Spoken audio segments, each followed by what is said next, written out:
Welcome to Space Ranger Podcast. Wait, is it live? Welcome to Space Ranger Podcast. We got another episode for you today. We got a special guest today. His name is Klesko Markarian, good friend of the Space Ranger Podcast and of me personally. Known him for a great deal of time. Klesko, tell him about yourself, friend. Hey, how's it going? What do I call you on the show? They call me Mason. They call you Mason? Yeah. Okay, hey Mason, what's happening? Klesko Markarian here, formerly of the Post Millennial Podcast. The best podcast on YouTube. One of them. Yeah, we came out 2019 and then we just went on hiatus and then COVID hit and then we disappeared and never came back really. But I'm back. I'm back on the microphone and I've shared with you that I've been wanting to come back and Yeah. you know, maybe we can get something going here. You should. Once a week or once a month to. or something. We'll figure it out. But you know what the podcast was about. We called it social media's media. Am I too close in this, Mike? Yeah, just tiny bit. Is this That's better? Perfect. Is that better? Yeah. Okay. We called it social media's media. Uh-huh. I mean, I'll just give you the spiel right here. You know, examining the bizarre world we live in. You know, social media, online dating, and how to avoid going crazy in this dehumanizing society. Yeah. You know, we provide a voice to underrepresented concepts. That's what it was all about. Interesting. Yeah, because you know, Rogan touches upon it, and you know, people touch upon different things here and there, but I believe it's very still not talked about enough. The trends, the culture, the psychological evolution and impacts that we have seen from the world we live in, from the social media proliferation, TikTok, you know, without even mentioning TikTok. I mean, and now let's see what happens with that in a few weeks. They're saying it might be gone. Yeah. Well, then Trump might be negotiating to not. What do you think about TikTok? You know, you think it could be beneficial for the youth, or do you think it's just no, I don't think so. Yeah. You know, it's just an extension. I think TikTok's Instagram on steroids. Interesting. Because. But Dude, you've noticed Instagram. A 14-year-old girl can now, you know, have her own 24-hour TV show. Can you hear me? Because I'm not hearing myself. You picking them up? Just to double check. Have her own 24-hour, you know, her 24-hour TV show. Bring this with you. To where she's like, that's her life. That's her whole life. That's her best friend. The TikTok. Her TikTok channel is her best friend. Her form of entertainment. Her Encyclopedia Britannica. You know, it's her education. It's her pastime. It's her everything. It's her bread and her butter. It's her lover. And this, you know, multiply that times, you know, millions and millions of people. I mean, this is what you have going on with Generation Z to millennial, you know, the younger millennials to an extent as well. But I mean, look no further than you go online right now, go on Instagram and look at the 30-year-olds who are millennial. Look at how many 30-year-olds are unmarried, posting gym selfies on the daily, on their gram. And these are people who are like 33, 35, 37 years old. And it's like, it's just perpetuating adolescence. It's perpetuating the Peter Pan syndrome. How much time do you think, Mason, how much time do you think people spend on looking at who's watching their story, for example, their Instagram Interesting. story? I don't know. You know, on my personal, I've got 35 who looked at it right now, and that's after 3 hours. But I'm a nobody. I'm not somebody famous or that. You know, I don't post thirst traps or anything like that. How much time do you think people spend on that? And how important do you think that is to the average millennial or the average Gen Zer? You know, like if 100, you know, if 10% or 50% of their followers watch their video, watch their story, how important. What are you looking at right now? I'm trying to post this thing. I'm listening to you. I love listening to you. First of all, I think you're good at talking. But no, I'm just trying to post this on X. Can you post on X that it's live, and then I'll retweet it. This is the problem with what you're saying. Well, hold on a second. How important do you think it is to the average millennial who's got 1,000 to 2,000 followers? I don't know, male or female. That's a lot to them. How important do you think it is to them, of those people who are watching their stories on the daily? Do you think that's a very important part of their life? Do you think that's extremely important? I think it is. I think when people post something, even if they see 20, 30 viewers, they take that seriously, because I know they do. You know, and especially these girls on TikTok. I mean, on TikTok, if you just post anything, just one dance, you're going to get like 40,000 followers. Mm-hmm. It's crazy. Mm-hmm. You know what I mean? Mm-hmm. And especially like it's a younger platform. Mm-hmm. So almost all these girls, they have thousands of followers on TikTok, right? Mm-hmm. And it inflates their ego. They want to post more. Right. What's the it girl doing on TikTok? What is she doing? And then you start to copy that strategy. And that's their husband or their wife. But this is also what that's why they don't care about dating as much, because it's like they get more dopamine high from the attention social media than they would ever get from a real relationship, right? That's true. Right. They feel that through that. Well, I mean, this is another thing, is all the kids nowadays, they're not walking up to each other, I don't think so, like they used to, and saying, hey, let's go out. You know what I mean? I think it's all through Instagram, direct message. Hey, what's up? How you doing? Right. Blah, blah, blah. Through TikTok, direct message. Hey, shallow interactions, shallow transactions. And then they say, oh, let's meet up. I'll pick you up. All through that. They haven't even really had a face-to-face. Right. You know what I mean? Mm-hmm. And it's because of this, and it's the internet that caused this massive disconnect. But let's see how the girls evolve through it.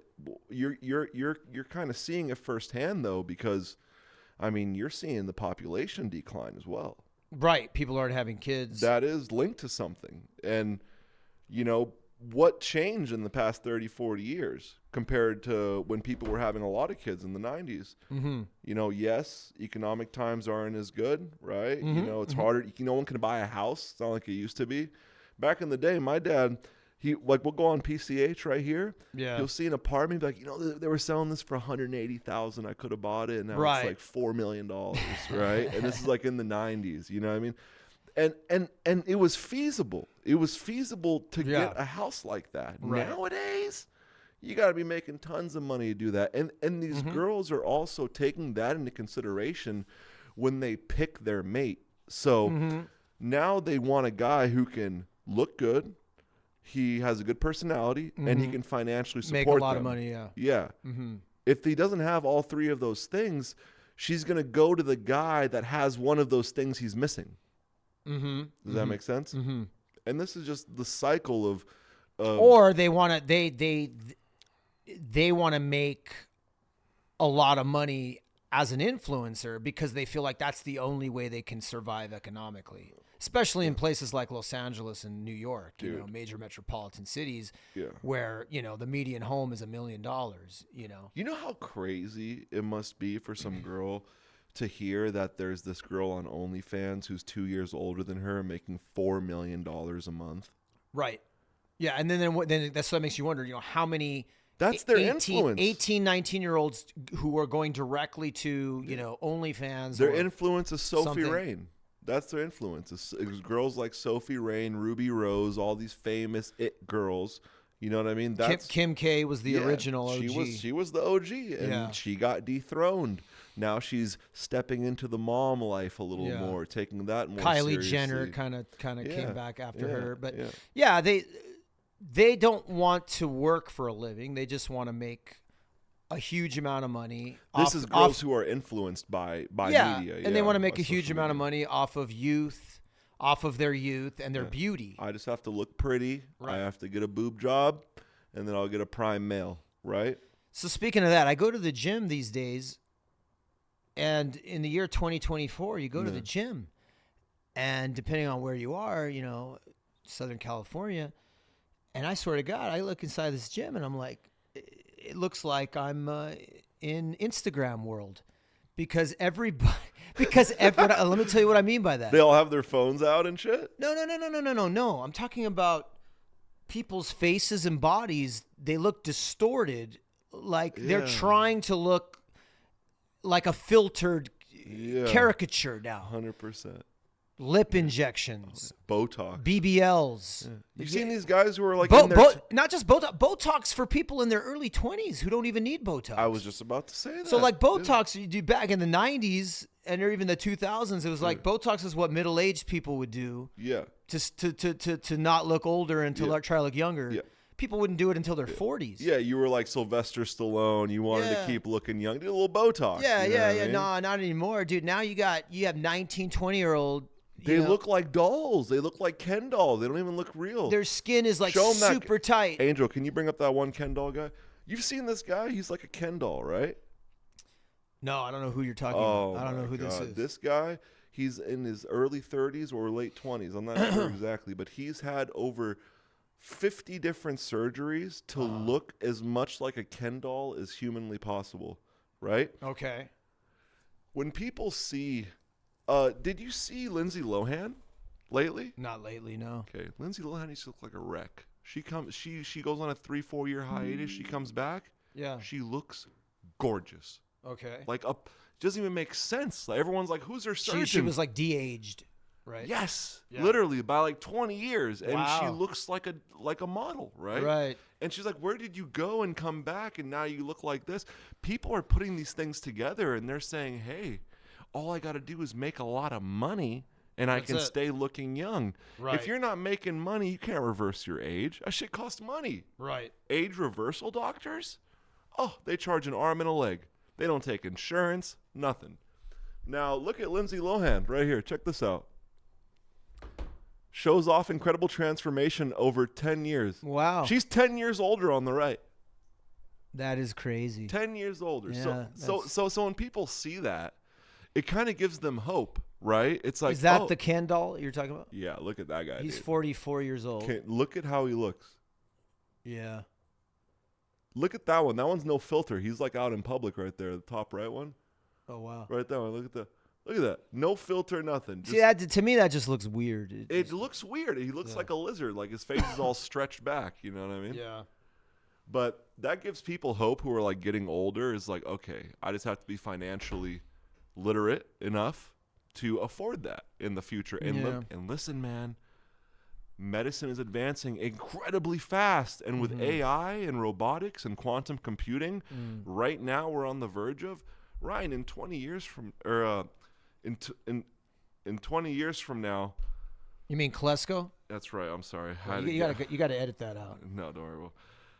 Well, 20 years from now, the type of people you're gonna have are going to be insane. You're going to have 60-year-olds that look 25, and that's going to be the new norm because medicine is going to be that advanced, right? You want to look like you're 25 when you're 60? Cool. We need $1 million. Everyone would be running to try to make that money and be able to pay that. That's happening right now.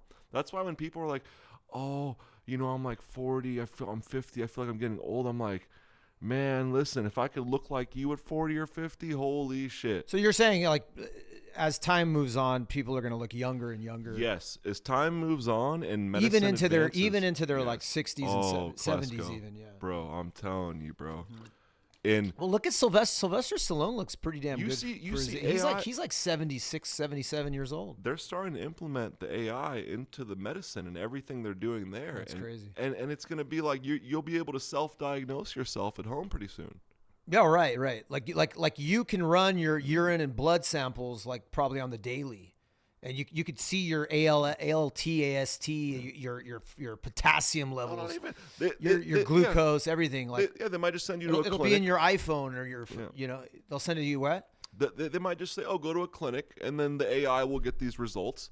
And then go through them and tell you exactly what you have, better than any doctor. No bias, nothing. Yeah, eat more of this and drink some more of this today, and you're gonna feel better. Have you ever talked to a doctor and he's prescribed gym and good food? Rarely, right? Yeah. Isn't that kind of interesting? Well, yeah, because I mean, in the American medical system is based on. Yeah, I need to learn how to do this. Yeah. is your just buddy. like you need to learn how to address me as Klesko. You're so love you, bro.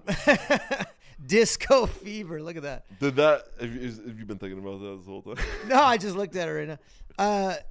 They're in the business of medicine, not wellness and nutrition. You know that. I mean, that's. There's no money in being healthy, right? Yeah. Well, yeah, that's another issue. I don't want to spend too much time on that, but I let's go back to this thing though, dude. I tell you, I shit you not, Mason, right? I can show you, dude. When we get they off, call me Omar sometimes. Yeah, I mean, we can do it now or when we get off the mic. Tell me, bro. You see the same person again and again. You go on Instagram and it's the same female or male. It's the same story. With me, with my booze, with my you know what I mean? With my BFFs. Every Instagram is the same. It's the same thing. We're at STK at the Cosmo in Vegas, or we're at Nobu in Newport Beach. And then they'll go places just so they can photo dump on Instagram. Right. It's the same story. Tag your most attractive friends. You don't want to tag your mom or your uncle or somebody that's not trendy enough or attractive enough. They always have to be Instagram approved, you gotta have all the hashtags. Yeah, and you gotta put it really, really microscopic so that it's like it's gotta be small. It's like, what is this bullshit? Why do you have to do copycat every mother effing person? It's the same fucking story, dude. Doesn't it make the Matrix seem like it's so real? Of course, yeah. It's the same story over and over and over again. It's the Matrix, literally. The dog, the fur baby, or the dog mom. Every girl has dog one. Mom, fur baby. I mean, what other? They always have a page. It's a euphemism. It's a euphemism for I'm too insecure to be a parent of humans. Yeah. I'm afraid. I'm afraid of it. Interesting. Because that's how I interpret it. No, I kind of. I'm agree afraid with that. of doing this because, I agree with that. hey, with all due respect, that is a very, very being a mom is daunting task. To be a mother or to be a father is not easy. It's a very daunting task. It's not easy to give up your dreams for the kids' dreams. Absolutely, and it takes a lot. Not to mention how monetarily expensive it is. Financially expensive it is. How emotionally draining it can be. Yeah. Physically draining. Oh man. But postpartum depression, all that stuff women get. Yeah. I guess but it's still, it's still for a lot of people, it's like a rite of passage in life, and you have an entire generation, people born in the mid '80s and later, I would say, who are just deathly afraid of this responsibility. And they're using dogs and cats and social media escapism to avoid growing up, and this is what pretty much the basis of the Post Millennial podcast is really about. Aging isn't easy. No, yeah, and it is about this, and that's why it was called Post Millennial. But that's what's going on, and we talked about TikTok. You talk like a millennial though.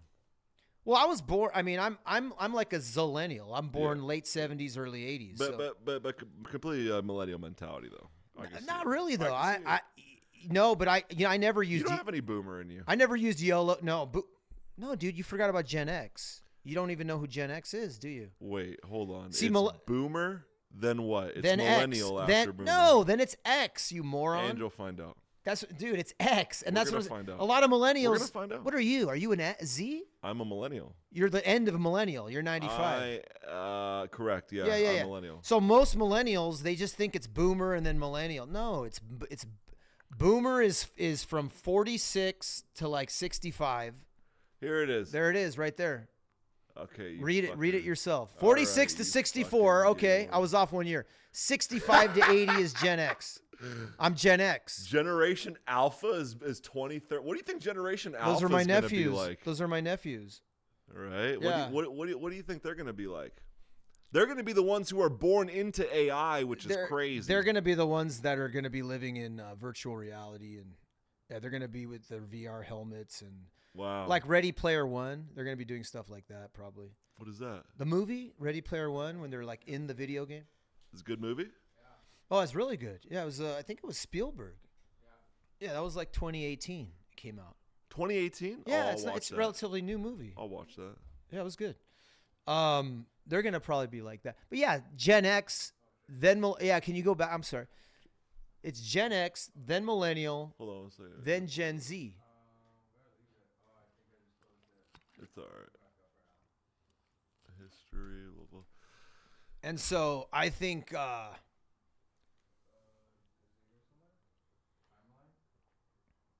No, just type it back in. There it is. There it is. Yeah, Gen Z is 97 to 2012. And so I don't know. I just think that I'm much more of an X thinker than a millennial thinker. If you really get to if you get to we start getting Generation X the secret overlords.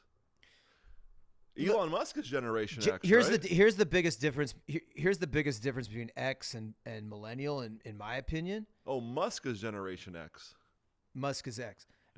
In my opinion, one of the biggest differences between Gen X and millennial, Gen Xers don't care about appearing cool as much as the average millennial does, in my opinion. Tremendously different. More jaded and conceited, or I don't know about no. I wouldn't say conceited. Jaded, yes. Gen Xers are more like I don't. It's more of an IDGAF mentality. I don't care. I don't give an F. The YOLO mentality, right? No, that's different. Oh, wait, sorry. YOLO is like, you live once. Let's have. Millennial is more about let's be young forever. Peter Pan. Let's be cool and young and attractive for as long. That's millennial. Uh-huh. Gen X is F you. This is who I am. Gen Xers will let the gray hair come out. They don't care about age. They don't care about looking older or being less cool. Let me listen to my Nirvana and Pearl Jam. Go F yourself. Gen Xers are more true to this is who I am, and if you don't like it, F off. Like that's more of a Gen X mentality. And I'm not going to try to like be compassionate about the earth or this and that so I can fit in with other politically in vogue groups, social groups. Millennials are more about I want to conform to politically in vogue social groups. That's more of a millennial thing, And I mean, millennials dominate social media. Yeah, they dominate. They dominate YouTube. They dominate Instagram. And they hate on the Gen X who's trying to creep in and dominate. They don't hate on that. They hate on boomers. I don't think. Okay. I don't think they even. I don't even think X has a seat at the table. I don't even think they're very aware of X. Very little bit. And if they are, society. I think they kind of like. It's like a bear. It's like a mountain lion and a bear. The mountain lion is apex. I'm sorry. No, it's okay. Mountain lion's apex, but the mountain lion, if it smells a bear, it's going to stay away from the bear because it knows better not to mess with it. I think millennials kind of can tell with X, like, you really can't rag on them that much. They're kind of true to, you got to kind of respect them. They don't really talk. I don't know. I haven't noticed a lot. No, I agree with what you're saying when it comes to boomers because millennials definitely hate on the boomers. They hate on the boomers. They talk shit on the boomers because the boomers own all the houses. And the millennials want houses, they can't afford it. Right. And all the boomers have all their houses and they're laughing like, oh, look at my $3 million home, I mean, you guys can barely afford rent. Yeah. Right? The boomers always rub it into our face that they have a nice home. That's something that like Tim Dillon, you know who Tim Dillon is? No, I don't. YouTuber, great guy. I'll send you one of his videos. But he was talking about like how basically boomers have this mentality and this like cockiness about them kind of like showing like, look, this is what hard work will get you, this nice home. You know what I mean? And like they kind of laugh at like the other generations for not knowing what to do. And it's like, oh, we're sorry that houses weren't $100,000. You know what I mean? That's the problem with millennials is we're born in a time where every house is $1 million. You want to live in California? You want to live 3 miles inland anywhere. All along, 500, 600, 700, $800,000. You want to live in Long Beach in like the most gang-ridden community? $500,000. Yeah, maybe more, like 600, 700. Yeah, you'll have helicopters over your head every night. Yeah. You'll have fucking cars flying down the street. It'll be mayhem. You know what I mean? And and then that's also why you have a significant number of millennials living with their parents still. Yeah. Well into their 30s. Yeah, that's true. Because of that economic reality. Yeah, for sure. Well, the millennials are big into the mentality of cash poor, equity rich. The millennials love having $0 and all their money in Bitcoin, or having $0 and all their money in like Magnificent Seven stocks. That's how they see it. Where the boomers see it as buy houses, put your money in the house, it's safer there. Yeah. And it's like, all right, well, interest rates are not what they were when you were buying a house. Boomers were all about being safe. Yes. Financially safe. Very safe. More bond, less stock, right? Whereas traditional stocks like Ford, GM, they'll buy stuff like Boeing, blue chips, Northrop Grumman, right. Fortune 500, Fortune 500, stuff like that. Yeah. Whereas with millennials, it's more about high risk. It's more about utilizing technology. Beautifully said. Excuse me, I was about to pull a Howard Stern and just belch in the microphone. Do it, buddy. But it's more about utilizing technology for financial gain. I would say. Well, it's easier now. It's much easier. It's probably the easiest time. Back in the day, you want to buy stocks, you got to go to the fucking bank. You got to do all this bullshit. You got to open a Charles Schwab. Now it's all on your phone. Yeah. Now you download an app and you have your financial freedom in your own hands. Well, it's the same thing with TikTok or even with OnlyFans, right? It's like, again, your livelihood, your money, your best friend, your lover, your pastime. Yeah. Your library, your teacher. Going back to what you're saying, exactly. This is everything. So, you can make your own movies, your own videos, your own whatever, right there. Your own podcast. These guys on TikTok, man, they're making videos off their phone. They download an app, the editor app. They edit their videos. They post it. Yeah. It's like, and then as a boomer, I kind of would get upset if it was like, oh, this is how easy it is for you guys. We had to fucking work 50 hours a week, make a salary, invest the salary. We couldn't even live our 20s and 30s because we were working so much. You know what I mean? If a young millennial wants to do Uber Eats or Grubhub for like 2 hours, they can just work for 2 hours. Yeah, and they make decent money. Pocket $50, right? Or to 100, or more. I'm being modest. Yeah, of course. And then shut it off and go, okay, I'm done. And you didn't have to deal with a manager. Right. You didn't have to deal with customers. You just literally dropping food off at the door. Nobody wants to talk to anybody anymore. Nobody wants to even see anybody. Yeah. It's just like boom, boom. They're in their car. They have their podcast. They're listening. Music. They're listening to Klesko Markarian and Mason. Or they're listening to their earbuds and whatever they got. Their Spotify. Top 5 artists of the year. Sports radio, whatever they want. Yeah. And it allows people to live in bubbles or like you said, in the Matrix. And that's going to have, it's already having, and it's going to continue to have, in my opinion, detrimental, damaging effects on you see it. On humanity. You see it. You see it firsthand. But you see it, but we're at the beginning of it because millennials are still mostly 40 and under. Yeah. But as these individuals creep into middle age and creep into being the change makers, the policy makers, and the leaders of our political institutions our social institutions and our financial institutions, we got a problem because how are they going to guide and lead the new children coming in which are already going to be very like lower numbers because people aren't having the kids. And where's the compassion and kindness going to come from when you're not getting married to somebody, you don't value real relationship, home, and they don't forget about the home part. Yeah. There's just a lot of people who I think these people who are on Instagram and TikTok living their lives, they just don't know how to have a real human relationship with another human being. And that goes for friendship as well as being a lover. You know what I mean? Yeah. I mean, dude, if you look at they bond with their girlfriends or their guy friends. Yeah.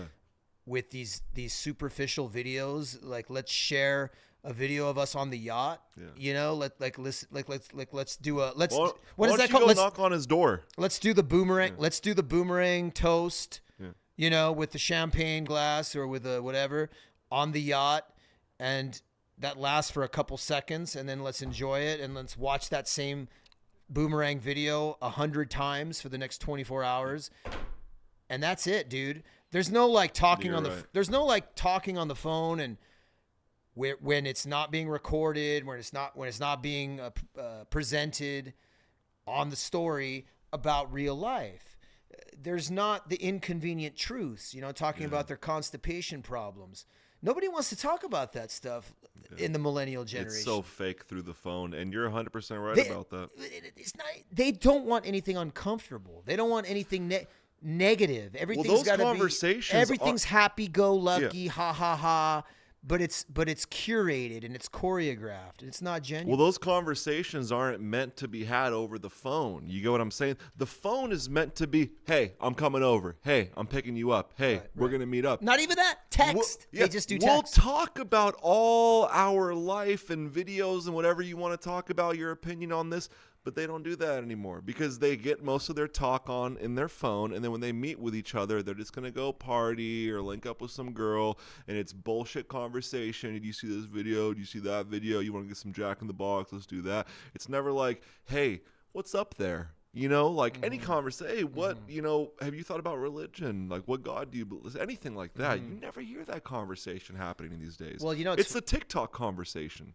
Remember, you were talking to me off air about, or before we started recording, about YouTube and how YouTube, like will censor or whatever, like, you know, content. Do you ever notice when people comment on an Instagram model's post, if they comment something that's constructive criticism or any criticism for that matter? Oftentimes they might delete the comment or shame the comment and call them a hater or whatever. It's like there's no room. Like everything has to be adulatory. Everything has to be. You have to worship this picture I'm going to post.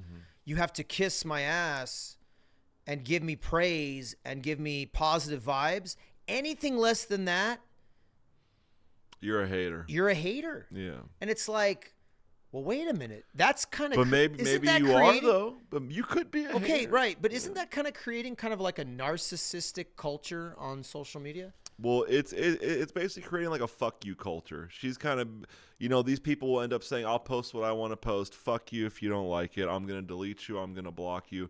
Yeah. But no one's taking like constructive criticism through your comments. You know what I mean? Like if you think about like the people who are commenting on posts, like who has time to comment on posts? You know what I mean? A lot of people do. People spend lots of time doing it, I think. I know, but I think it's kind of foolish because nothing you comment is going to get across. All that is basically like your opinion in the time, and you're trying to put it out there and hope there's approval for it. You know what I mean? Of course. But that's why they have a like button for comments. Well, these people they'll have bot farms, right? It's like they'll have these farms of different accounts on Instagram and on Twitter, and all these accounts do is every time they post, they're going to come in and like it and comment good things, and anyone who's not commenting good, they're going to comment and say, fuck you, you're wrong, you're a hater, blah, blah, blah, blah. And they're paying for all these people to do that. You know what I mean? There's an aspect to the fakeness that they understand, and they say, okay, I have to maintain the image, and I'm financially making money from this image I have online. Like if you have an image online, so they manufacture. They start negative once comments. they start making money. No, once they start making money, they'll pay for teams to comment on their posts. You know what I mean? Right. Good things, and then benefit them. And if Right. there's any negativity out there about them, they go and they fucking smear that and blast it and report it. So they don't manufacture the negative. That's more the No, real they don't. stuff. No. That's the real Yeah, stuff. they don't manufacture But negative. they try to censor it. Yeah. Yeah. They try to censor it, and they pay. There's people like in India, man, like these farms in India, where they'll have thousands and tens of thousands of accounts that have engagements, and every time you post, they'll go on there and like it and promote it and attack all the people who aren't doing it. You know what I mean? Like, it's gone to a point where social media, you can't even trust anything you see, anything at all. I truly believe any number, like in streaming, right? Whenever I see someone streaming 20,000 viewers, I immediately know and think they have less than half of that. Right.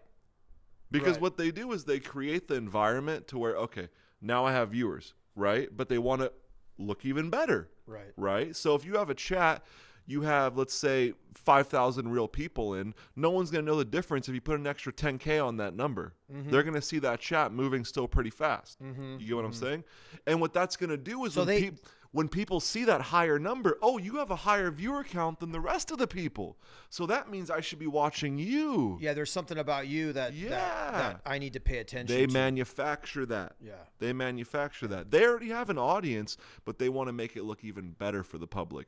And that goes to like So what they you're purchase. saying. So you could actually buy increased viewer counts. You can buy everything. You can buy everything. Everything. Yeah. You can buy comments. You can buy likes. Yeah. You can buy people who will just watch your video, like what do you call it, like watch time or whatever. You know, just so you have like watch time in the algorithm. Right. You could buy impressions. Everything. This stuff so that's what I'm saying. A good part cheap. of so I mean, basically, when you go on social media, it's just everything's fake. I mean, not everything, but a lot of it.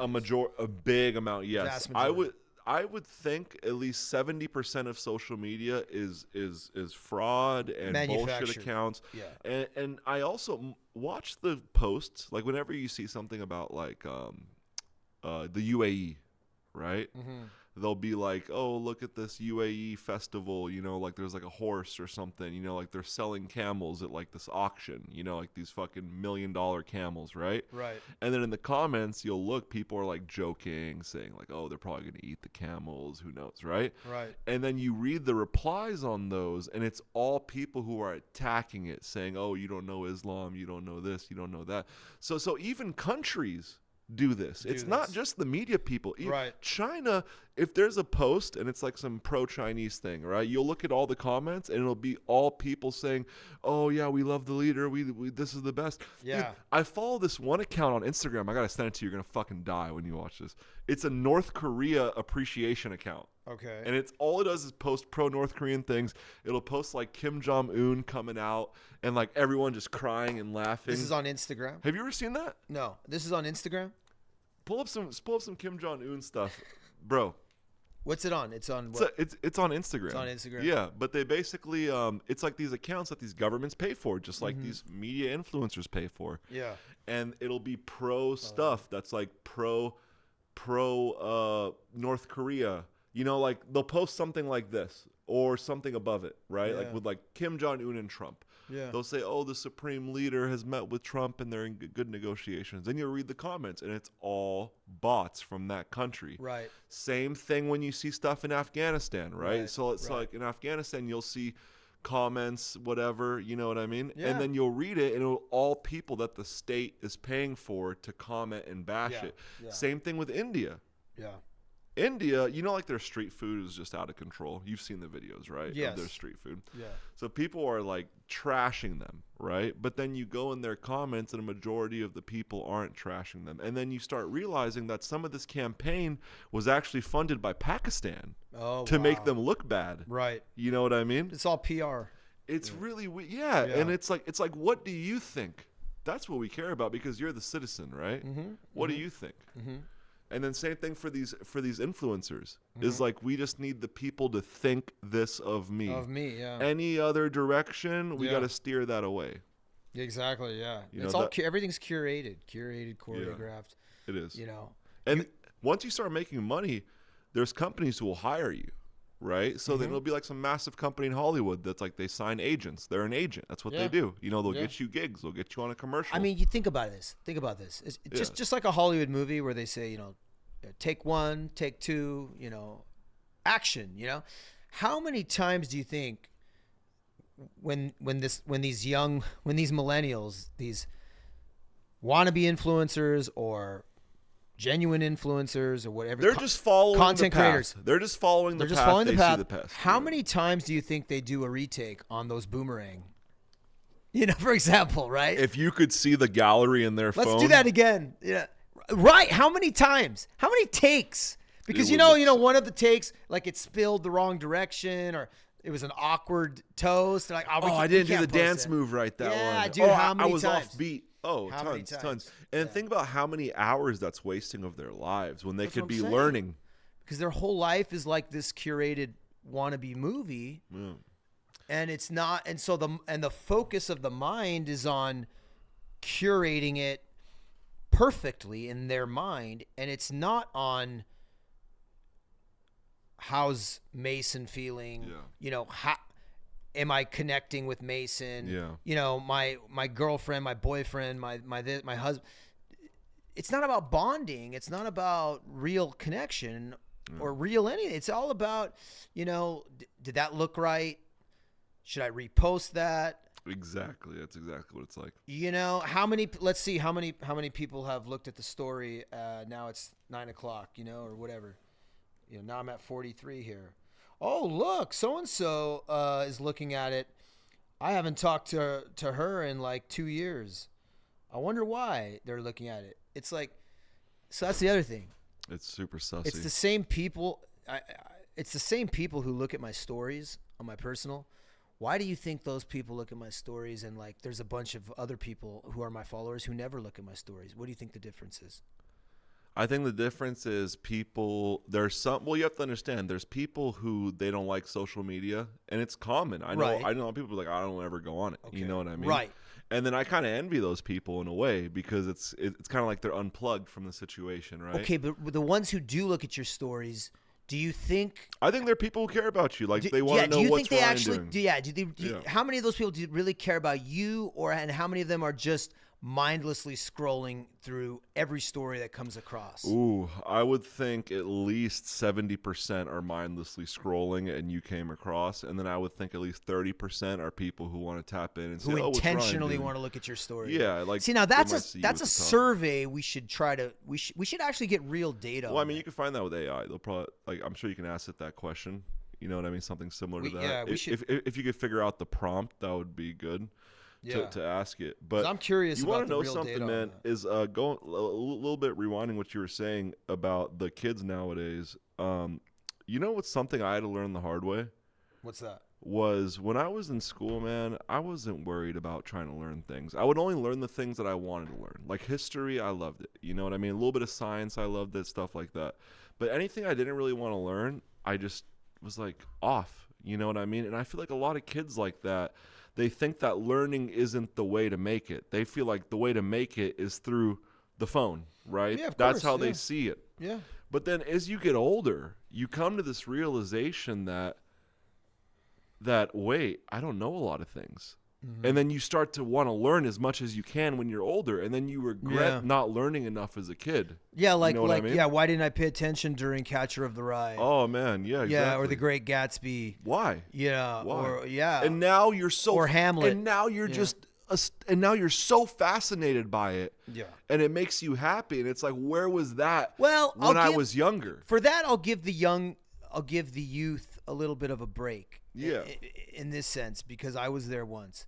Yeah. And when you're 16, 17, 18, you're so fixated on figuring out who you are and how this world even works.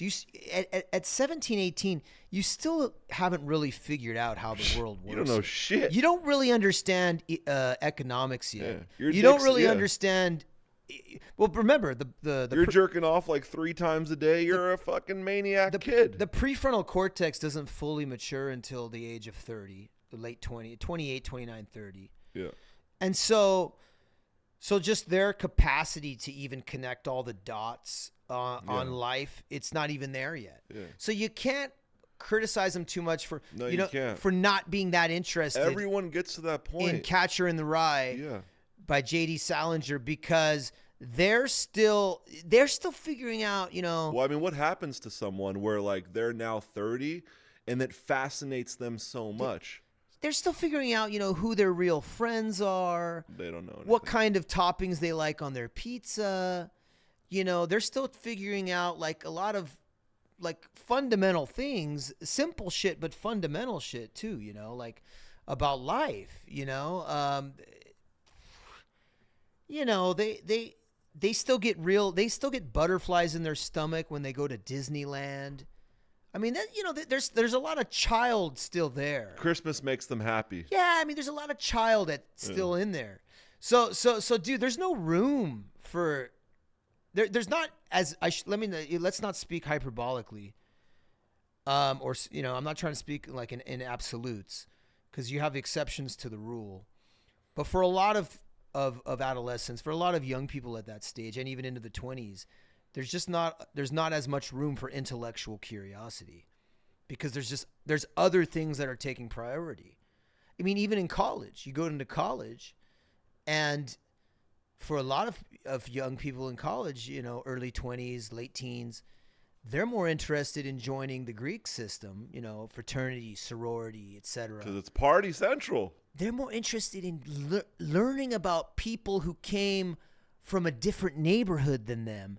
That's far more fascinating when you're 20 years old than learning about Socrates' philosophies, dude. Let's be honest. When you're 20, again, there's exceptions to the rules, and there are those people who at 20 they care way more about Socrates. Sorry, I know. Oh, don't worry. Than they do about other people, some lame fraternity. Yeah. But for a lot of people, of the average intellect, I would say, it's more fascinating to get to know somebody who came from the OC, because I'm not from there. Yeah. So to get to know somebody who came from the barrio. Yeah. And then they tell you what it's like growing up there. To get to know somebody who came from the hood, because I wasn't from there, or from the San Fernando Valley, or from the South Bay, right? Or the Inland Empire. Or you're from out of state? What state? Or even more. Or you're out of country, even out of crazier. state. Even crazier. Yeah. And it's like, wow, that's so cool. They talk different. They dress different. They went to different kind of high school parties. Like that's very fascinating to young people, right? In addition to finding romance and all those first times and things that they want to do. That's more interesting than reading about Socrates or Plato and Aristotle. But then when you're 30 or turning 40, you start reading about Plato, and it's like, your mind's exploding. Yeah. But I'm saying, what? Because now you're bored with you've already kind of exhausted your curiosity about other people and about youth culture. You've gone to 100 keg parties, you've gone to, Thursday night club, Friday night, ladies free before 10. Thirsty Thursday, gotta do it. You've done the triple header, Thursday, Friday, Saturday night triple headers. Spring break cruise. Spring break. Remember the cruises? Booze cruise. Remember the spring cruises? The carnival spring cruises? SWAT, summer winter action tours. Remember that? Fun. Yeah. What was that other one called that in Palm Springs? Splash House. Yeah, I never. Dude, Splash House is crazy. But anyways, they've done all that, and so it's like, okay, that's passé. Now it's about what's real. Now it's about let me learn more about mitochondria. Let me learn more about mitosis. And it feels good. Metastasis. You start reading about it. It feels like brain food. What is cancer and cell division? And I want to know what's going on inside my body. I want to know about, biology. I want to know about geography. I want to know about social science and political science and mathematics and, chemistry, and the list goes on and on. All of a sudden, then something real happens like COVID. And now you're like, all of a sudden, oh my God, what is a vaccine? And you know what I mean? Yeah. Ivermectin. What is that? Careful with that talk. Yeah. No, and I want to look, because now all of a sudden this real stuff. You want to look, you want to learn. Well, that's why I had to learn this back years ago, because actually this is the world we live in, and this can make or break lives and save people from getting sick and this and that, and you start to learn about that. So how do you teach the kids that, hey, check this out. I get it right now. You love TikTok, you love Instagram, all this stuff. But in 10, 15 years from now, you're going to be thinking about this day and saying, I should have learned more. Yeah, and I think that goes for a lot of people. But I think that's inevitable, man. I think that's just it's just a part of every life. Every generation goes through their adolescence, their immature stage, and then they mature, and then they care more about, I wish I would have been a better student. Come on, that's like everybody. Don't you think it's a lot to do with the direction of the parents, though, as well? That's part of it, yeah. I mean, of course. I would think it's a major part of it. Of course. I mean, some people... some parents are very hands-off. Some people are going to have a mother and a father who are both teachers, or who are a doctor and a lawyer. Yeah. Who's going to get them private tutoring, and it's going to be shoved. For some, it's going to be shoved down their throat, and whether they like it or not, reluctantly. Some will gravitate to it and take to it. Some will reject it and rebel against it, and some will never get it in the first place and wish they had it. And some will never get it and never care and never want to have it. And some will still be successful in spite of that, and some will, unfortunately, not be successful or be, homeless or destitute and not ever care because of the lack of direction in parenting. So, I mean, there's just multiple scenarios. But yeah, parents can definitely influence the direction of that. But again, every generation is going to have that, a good amount of people regretting, I wish I was more intellectual. They say with more knowledge comes more depression. Oh, yeah, ignorance is bliss, right? Yeah. You see a guy, you see one of these guys who just got a little cottage by the river, and he just plants potatoes in some Eastern European country, and he's smiling every day. All organic. He doesn't suffer from any depression. He's smiling. He's drinking his coffee in the morning. He's got his wife. His kids are like farm hands now. You know what I mean? Yeah. And it's like, this guy knows nothing except for his farm. Nothing. But he's so much happier than a lot of us who believe that, knowledge is the answer. Knowledge is the answer. But to what extent, right? Yeah, the more you know, the more neurotic you can become. The more you know, the more paranoid you become, the more anxious you become, because the more you know, the more you can. The world kind of scares you. Well, yeah, it starts to scare you the more you know. The more you know, the more you realize how unpredictable life is and can be, and you start to realize, I can't control any other of these 7.7 billion on this earth. All it takes is one of these mofos to do something diabolical that's gonna destroy everybody, or when you realize how vast and how volatile health is, human health, and how the plethora of diseases and functional conditions and malfunctions. They're finding new ones every day. And there's things that can happen. You're at the wrong place at the wrong time.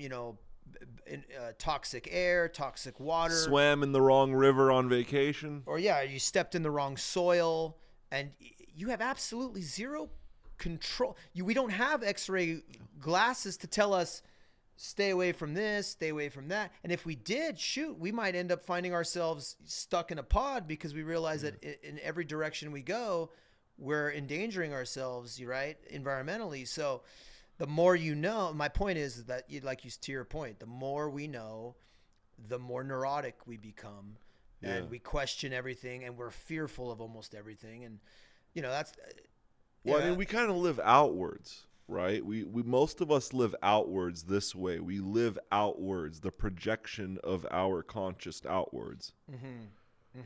It becomes really interesting once you bring that backwards, project into yourself. And then when you discuss with people, meet with people, you bring out your forward projection. Because if you only forward project and you never inward project, I feel like it becomes a very bleak and subtle world where you don't really see any creativity, because the greatest creativity happens from self-reflection. Right. The best art you're going to have is from self-reflection. Absolutely. People reflecting on their past, what traumatized me. Oh, yeah. It's going to go into the stroke of my brush. Of course. The pain.